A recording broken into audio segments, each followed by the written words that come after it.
말씀 한 번 더 우리가 함께 읽어보는 시간을 갖도록 하겠습니다. 마태복음 9장 13절 말씀 우리가 한 번 더 합독하도록 하겠습니다.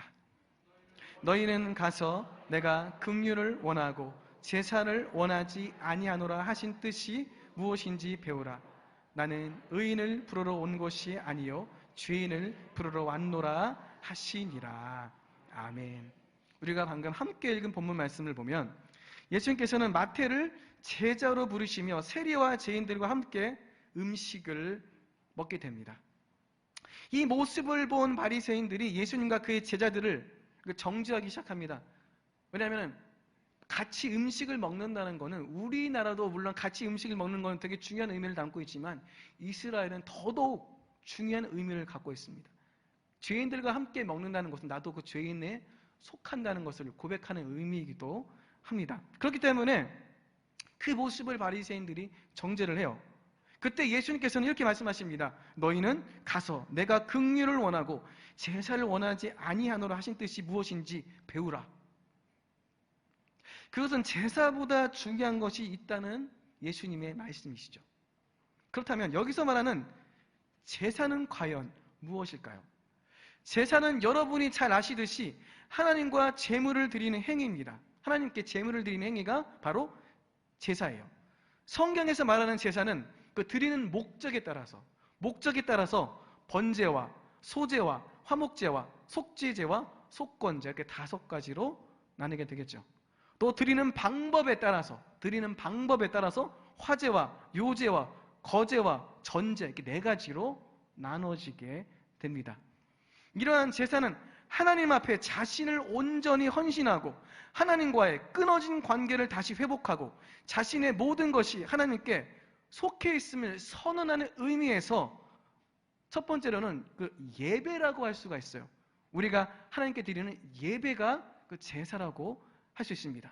또한 제사는 목적과 방식에 있어서 하나님께서 정해주신 대로만 그대로만 따라서 그대로 드려야 하기 때문에 우리가 지켜야 할 율법이라고 이야기할 수 있습니다. 저는 오늘 마태복음 9장 13절 본문 말씀을 근거로 제사보다 중요한 것이라는 제목으로 먼저 예배보다 중요한 것이 무엇이고 다음으로 율법보다 중요한 것이 무엇인지에 대해서 함께 알아보고자 합니다. 첫 번째입니다. 한번 따라해 봅시다. 예배보다 중요한 것. 예배보다 중요한 것. 예배보다 중요한 것을 2가지로 살펴보려고 해요. 저는 20살 때부터 예배 사역을 했습니다. 성교 중창단을 고등학교 때부터 했으니까 그것까지 따지면 한 17살 때부터 했겠네요.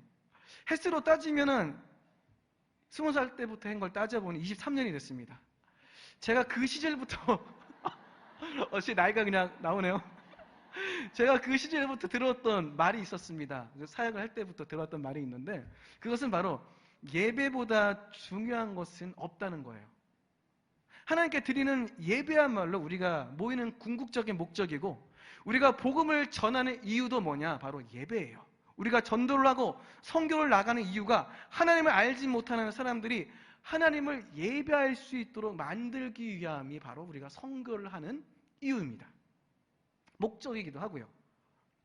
또한 우리와 하나님과의 관계 자체가 바로 예배입니다. 그렇기 때문에 하나님을 믿는 우리가 목숨을 걸고 지켜야 할 게 뭐죠? 예배. 목숨을 걸고 지켜야 할 것이 바로 예배입니다. 그런데 이렇게 중요한 예배에 대해서 이야기할 때 하나님께서 그 예배보다 더 중요하다고 강조한 것이 있습니다. 그것은 구약과 신약에 각각 한 번씩 등장을 합니다. 구약에서는 하나님께서 선지자를 통해 알려주셨고 신약에서는 예수님께서 친히 직접 말씀으로 우리에게 알려주셨습니다. 그렇다면 먼저 구약에서 말하는 예배보다 중요한 것은 무엇일까요? 그것은 1번입니다. 하나님 말씀에 순종하는 것입니다. 한번 따라해 봅시다. 하나님 말씀에 순종하는 것. 자, 사무엘상 15장 22절 말씀을 보면 사무엘이 이르되 야훼께서 번제와 다른 제사를 그의 목소리를 청종하는 것을 좋아하심같이 좋아하시겠나이까. 순종이 제사보다 낫고 듣는 것이 수량의 기름보다 나으니. 이 말씀 여러분께서 너무나 잘 아는 내용입니다. 하나님께서는 아말렉이 출애굽을 하던 이스라엘 자손을 대적했던 그 사건으로 인해서 이들을 멸하시기로 결정을 하십니다. 그래서 사무엘을 통해 사울에게 말씀을 전하십니다. 하나님의 심판으로 아말렉 성의 모든 생명을 진멸하라고 사무엘은 사울에게 분명히 전합니다. 하나님의 은혜로 사울은 아말렉 성을 함락을 시켜요. 그런데 사울은 어떤 이유에서인지 아말렉 왕을 산채로 포로로 잡았고 양과 염소 중에 아주 좋은 것을 따로 떼어 놓았습니다. 하나님께서 분명히 다 멸하라고 말씀하셨는데 그것을 어긴 거죠. 이 일로 사무엘이 사울을 질책하러 왔습니다. 그때에 사울은 사무엘에게 이런 말을 합니다. 사무엘상 15장 15절 말씀. 사울이 이르되 그것은 무리가 아말렉 사람들에게서 끌어온 것인데 백성이 당신의 하나님 야훼께 제사하려 하여 양들과 소들 중에서 가장 좋은 것을 남김이요 그 외의 것은 우리가 진멸하였나이다 하는지라.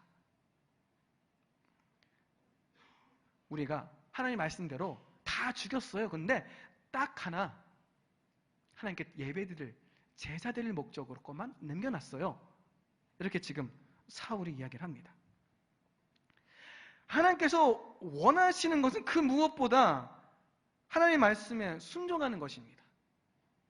하나님의 말씀에 순종한다는 것은 곧 자신의 삶의 주인이 다른 어떤 존재가 아니고 또 내가 아니라 하나님임을 인정하는 것이기 때문입니다. 보통 자신의 삶이 주인이 나 자신인 경우에는 나의 판단이 가장 중요해요. 내가 판단해서 결정하는 것이 곧 법이죠. 내가 이성적으로 판단해서 올바르게 해석해서 결정을 내리면 그것이야말로 내 인생을 끌고 가는 지혜라고 믿게 됩니다. 혹은 다른 존재에게 그 주인의 자리를 내어준 사람들은 그 존재에게 물어봅니다. 미신과 우상 숭배에 빠지게 되어 점치고 사주보고 하나님 이외의 존재에게 자신의 운명을 물어봅니다. 왜냐하면 그 존재들에게 자신의 불안한 미래를 물어봐야 내가 안정감을 갖고 안심을 하기 때문입니다. 그렇게 하나님께서는 순종하지 않는 죄, 하나님의 말씀을 듣지 않는 죄에 대해서 분명히 이렇게 경고하십니다. 사무엘상 15장 23절 말씀. 이는 거역하는 것은 점치는 죄와 같고 완고한 것은 사신 우상에게 절하는 죄와 같음이라. 왕이 야훼의 말씀을 버렸으므로 야훼께서도 왕을 버려 왕이 되지 못하게 하셨나이다 하니. 하나님의 말씀에 순종하지 않는 죄는 하나님께서 제일 미워하시는 다른 신을 섬기고 우상을 섬기는 죄와 같다고 말씀하십니다. 왜? 말로만 하나님을 믿고 실제로 결정은 다른 존재에게 맡겨버리니까, 나에게 맡겨버리니까. 내 선택을 믿고 선택대로 가는 것은 내 삶의 주인이 하나님이 아니라 누구라고요? 나라고 인정하는 거예요. 그렇기 때문에 하나님의 말씀을 듣지 않고 순종하지 않는 그 사람들에게 우상에게 절하는 것과 사신에게 점치는 것과 똑같다. 그렇게 이야기를 하고 있습니다. 하나님의 말씀에 순종하지 않는 죄는 하나님께서 친히 선택하신 사울마저도 왕이 되지 못하게 할 정도의 죄였던 것이죠. 우리들은 어떤가요? 사울처럼 예배가 중요하다는 명분으로 하나님의 말씀에 불순종하는 것은 없습니까? 하나님 일을 해야 한다는 핑계로 정작 하나님께서 나에게 말씀하신 순종하기 어려운 일들을 미루거나 아니면 거역하는 일은 있지 않았습니까?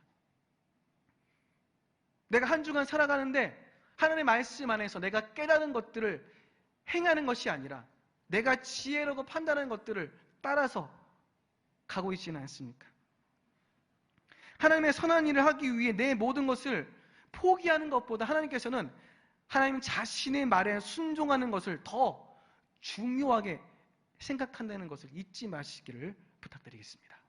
자, 다음으로 신약에서 말하는 예배보다 중요한 것은 무엇일까요? 2번입니다. 한번 따라해 봅시다. 형제와 화목하는 것.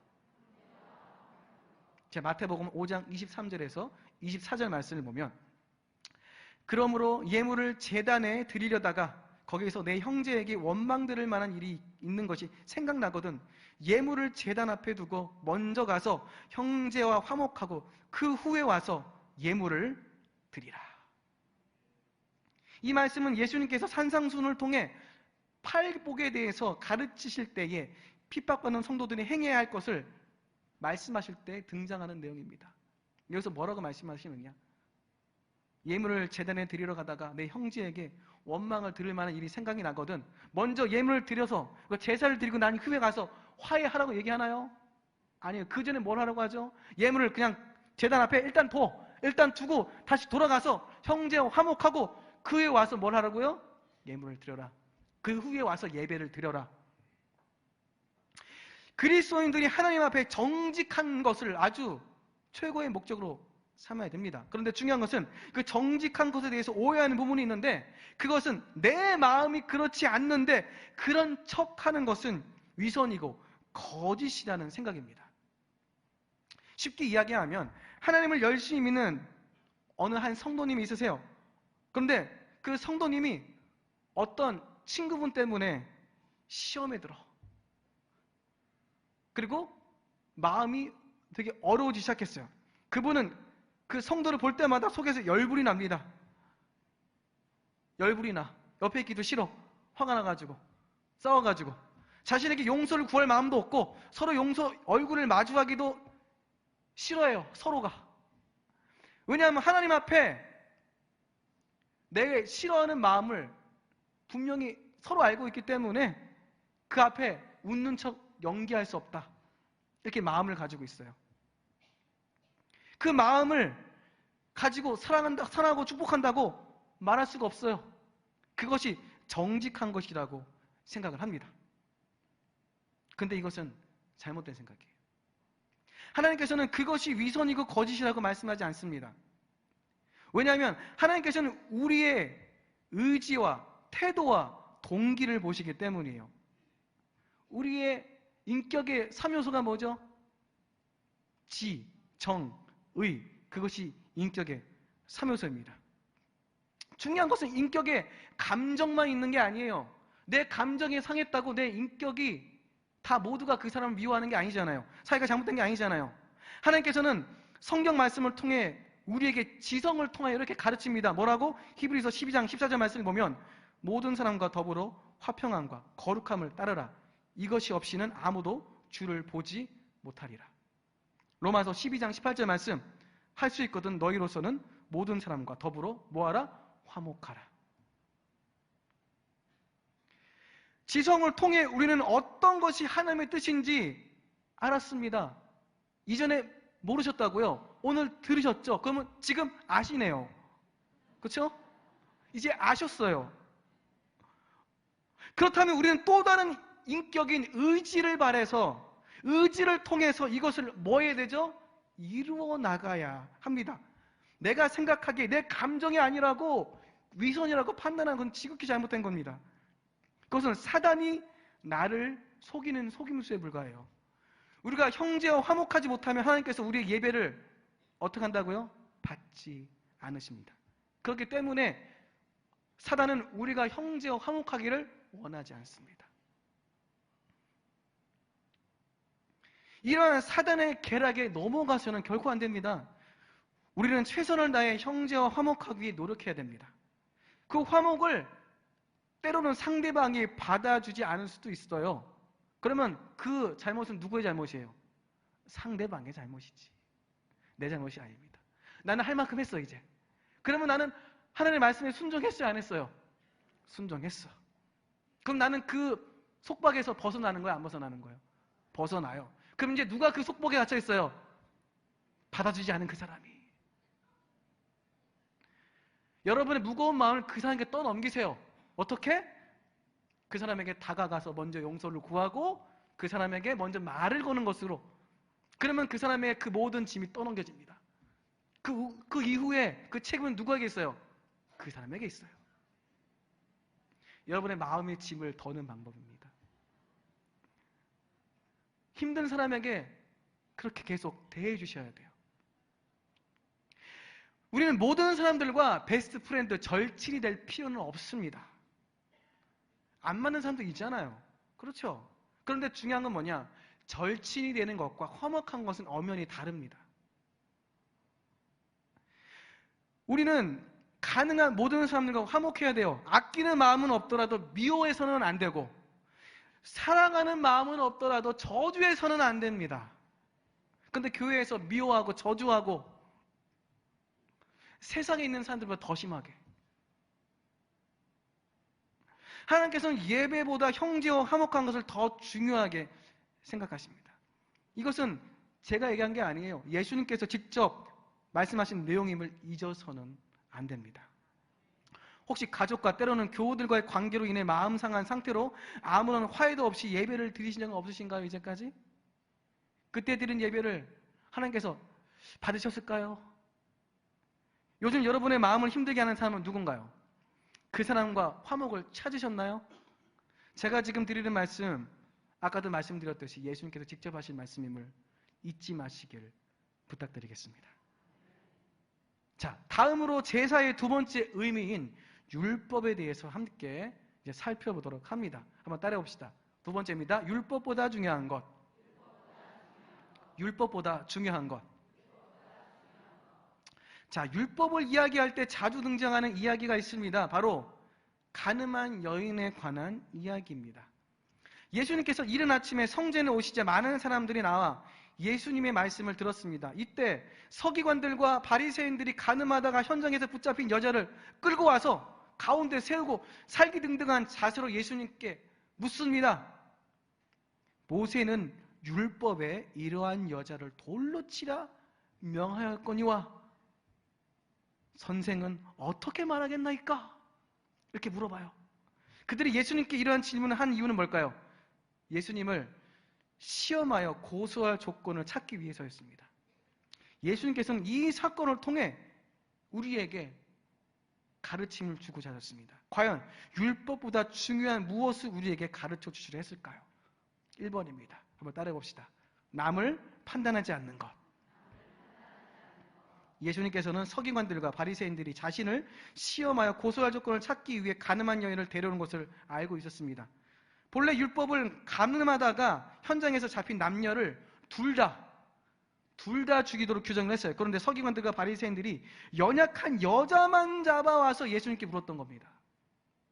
형제는 어디로 갔는지, 남자는 어디로 갔는지, 자매만, 여성분만 데리고 왔어. 예수님을 공경에 빠뜨리기 위한 불순한 의도를 가지고 있었죠. 그렇기 때문에 예수님께서는 이들의 율법을 맹신하는 율법주의와 그렇게 율법을 포장한 위선을 보시고 굳이 대답하지 않은 채 손가락으로 땅에 무엇인가를 쓰시게 됩니다. 그럼에도 그들이 계속 예수님께 묻기를 그치지 않자 예수님께서는 이렇게 말씀을 하십니다. 요한복음 8장 7절 말씀. 그들이 묻기를 마지 아니하는지라 이에 일어나 이르시되 너희 중에 죄 없는 자가 먼저 돌로 치라 하시고, 예수님의 이 말씀에 모여있던 사람들은 양심의 가책을 느꼈는지 갑자기 하나둘씩 떠나기 시작합니다. 아마도 자신이 지은 죄가 무엇인지 생각이 났기 때문이 아닐까 생각을 합니다. 또 다른 해석으로는 예수님께서 땅에 쓰셨던 무언가가 사실은 모여있던 사람들의 죄에 대한 기록이었다라는 해석도 있습니다. 왜 그들이 양심의 가책을 느꼈는지 상세한 이유는 비록 알 수 없지만 중요한 것은 그들이 스스로 율법을 아주 잘 지키며 선한 삶을 살아왔다고 자부하던 그 생각을 예수님께서 깨뜨리셨다는 것이죠. 마태복음 23장 27절 말씀을 보면 화 있을진저 외식하는 서기관들과 바리새인들이요 회칠한 무덤 같으니 겉으로는 아름답게 보이나 그 안에는 죽은 사람의 뼈와 모든 더러운 것이 가득하도다. 예수님께서는 외식하는 자들이 이렇게 말합니다. 회칠한 무덤이라고. 회칠한 무덤이 뭐죠? 겉은 화려하게 칠해가지고 아주 보기 좋아요. 그런데 속은 뭐가 있어요? 죽은 사람의 뼈와 모든 더러운 것이 가득하다. 겉보기에는 하나님의 말씀대로 사는 것처럼 보이는데 실상 그 속에는 더러운 것이 가득하구나. 예수님께서 우리가 이렇게 회칠한 무덤처럼 겉으로는 율법을 지키는 것 같지만 실상은 그 목적이 바로 나 자신을 높이기 위해 남을 판단하려는 불손한 의도를 가지고 있음을 알려주십니다. 누가복음 18장 9절에서 14절 말씀을 보면 또 자기를 의롭다고 믿고 다른 사람을 멸시하는 자들에게 이 비유로 말씀하시되 두 사람이 기도하러 성전에 올라가니 하나는 바리새인이요 하나는 세리라. 바리새인은 서서 따로 기도하여 이르되 하나님이여 나는 다른 사람들 곧 토색, 불의, 간음을 하는 자들과 같지 아니하고 이 세리와도 같지 아니함을 감사하나이다. 나는 일회에 2번씩 금식하고 또 소득의 11조를 드리나이다 하고 세리는 멀리 서서 감히 눈을 들어 하늘을 쳐다보지도 못하고 다만 가슴을 치며 이르되 하나님이여 불쌍히 여기소서 나는 죄인으로소이다 하였느니라. 내가 너희에게 이르노니 이에 저 바리새인이 아니고 이 사람이 의롭다 하심을 받고 그의 집으로 내려갔느니라. 무릇 자기를 높이는 자는 낮아지고 자기를 낮추는 자는 높아지리라 하시니라. 서기관들과 바리새인들의 율법주의와 위선은 그 목적이 자기를 높이기 위한, 그리고 그것을 위해 무엇을 해요? 남을 판단하는 것. 바로 그것입니다. 기도하면서조차도 세리를 판단했어요. 예수님께서 율법주의자들에게 너희 중에 죄 없는 자가 먼저 돌로 치라고 말씀하셨는데, 율법에 의하면 죄인에게 죽음의 형벌을 가할 때 가장 먼저 누가 돌로 쳐야 되느냐? 증인된 자들이 먼저 돌로 쳐야 됩니다. 돌을 던지는 사람 가장 먼저 증인으로 나선 그 사람이 돌로 쳐야 됩니다. 율법주의자들은 스스로가 모든 율법을 정확하게 지키고 있다고 생각해 왔습니다. 하지만 예수님 앞에서 그들의 위선이 벗겨져 숨은 죄가 드러나자 그들은 결국 모두 하나둘씩 도망가게 됩니다. 자신의 눈 속에 있는 들보를 보지 못하면서 형제의 눈 속에 있는 티를 빼려고 하는 어리석은 자, 외식하는 자, 그들이 바로 바리새인들과 서기관들이었던 것이죠.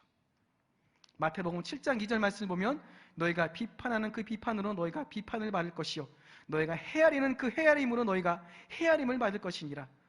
로마서 2장 1절 그러면 남을 판단하는 사람아 누구를 막론하고 내가 핑계하지 못할 것은 남을 판단하는 것으로 내가 너를 정죄함이니 판단은 내가 같은 일을 행함이니라.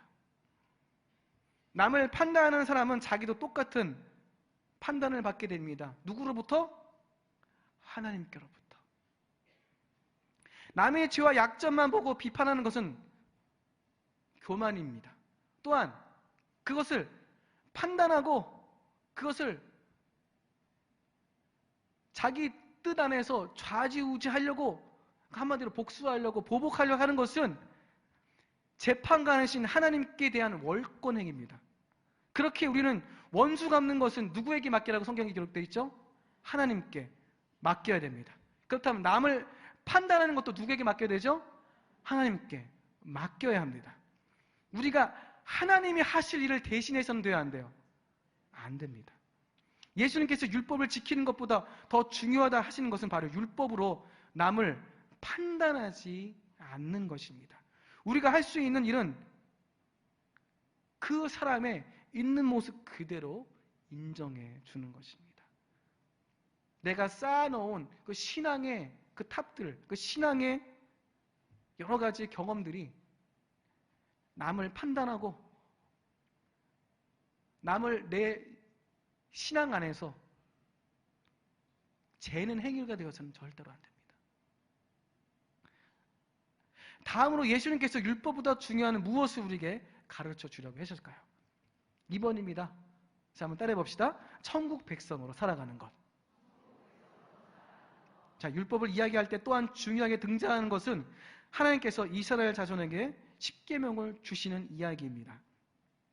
출애굽기 20장 2절에서 3절 말씀을 보면 나는 너를 애굽 땅 존대었던 집에서 인도하여 낸 내 하나님이 야훼니라. 너는 나 외에는 다른 신들을 내게 두지 말라. 자, 십계명의 첫 시작은 바로 이 구절입니다. 나는 이스라엘 자손을 인도하여 낸 하나님 야훼니라. 이렇게 시작하죠. 다시 말하면 나는 너희들이 그토록 구원받기 위하여 이집트에서 너희를 구원하여 준 내 하나님 야훼니라. 이것은 곧 이 십계명이 구원을 위한 조건이 아님을 말하고 있습니다. 구원은 하나님의 은혜로 이스라엘 자손들은 이미 그 구원을 받았습니다. 그들이 원하였던 구원이 뭐냐? 바로 천국에 가는 것이 아니라 이집트에서 나오는 것이었어요. 구약에서의 구원과는 신약의 구원과는 조금 다릅니다. 구약에서의 구원관은 현재에 당면한 문제를 해결하는 것이 구약에서의 구원관이에요. 왜냐? 그들은 선민이기 때문에 그들의 사상에서는 사후세계는 무조건 하나님께로 가는 거예요. 그들의 사상에서는. 사후세계가 중요하지 않아요. 왜냐하면 죽으면 무조건 하나님께로 가기 때문에. 그런데 현재 당면한 문제, 그들이 당면한 문제가 뭐였죠? 노예의 생활이 너무나 힘들어. 그래서 구원시켜달라고 이야기를 해. 누구에게? 하나님께. 그러면은 그것을 하나님께서는 지금 시내의 산에서 말씀하시면서 이야기합니다. 너희가 원하던 구원 내가 이미 너에게 줬다. 너희를 이끌어낸 나 야훼다. 이렇게 바로 말씀하십니다. 천국에 가는 구원과는 신약의 예수님의 말씀에서 처음 등장하게 됩니다. 이러한 구약의 구원관 안에서 이스라엘 자손들은 이미 하나님께 구원을 받았어요. 하나님께서 이들에게 내리신 십계명과 율법은 그러면 구원을 위한 거야? 아니에요. 구원을 목적으로 하는 것이 아닙니다. 이미 구원받은 하나님의 백성으로 살아가기 위해 이 십계명과 율법을 주신 것이었습니다. 하나님의 거룩한 백성으로 살아가는 법, 그것이 율법이에요. 그래서 이것을 어려운 말로 성민법이라고 말하죠. 성민법. 하나님의 백성으로 살아가기 위해 지켜야 할 법. 구원받기 위해, 천국 가기 위하여 지켜야 할 법이 아니라 하나님의 백성으로 살아가기 위해 지켜야 할 법. 이 율법 안에는 하나님의 긍휼과 은혜, 용서와 사랑이 내포되어 있습니다. 우리가 알고 있는 율법 중에 아주 무서운 율법이 있습니다. 어떤 율법이 있느냐? 눈에는 눈, 이에는 이. 기억하시나요? 네. 이걸 동태복수법, 동해복수법이라고 이야기를 합니다. 너가 당한 그대로 복수해라. 이 율법은 언뜻 보기에는 매우 잔인하게 들려요.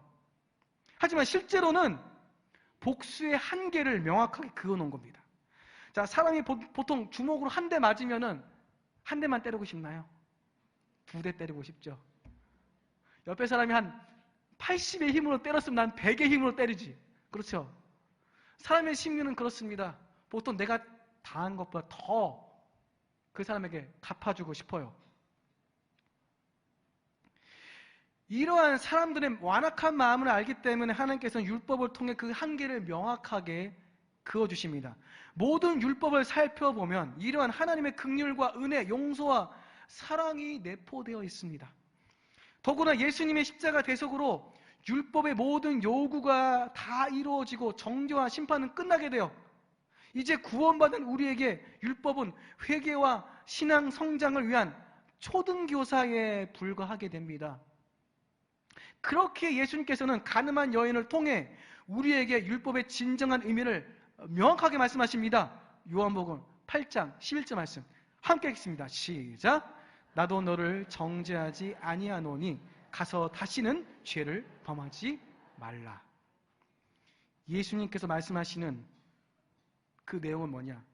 율법의 참뜻은 예수님의 긍휼과 용서를 힘입어 회개하고 바르게 사는 것.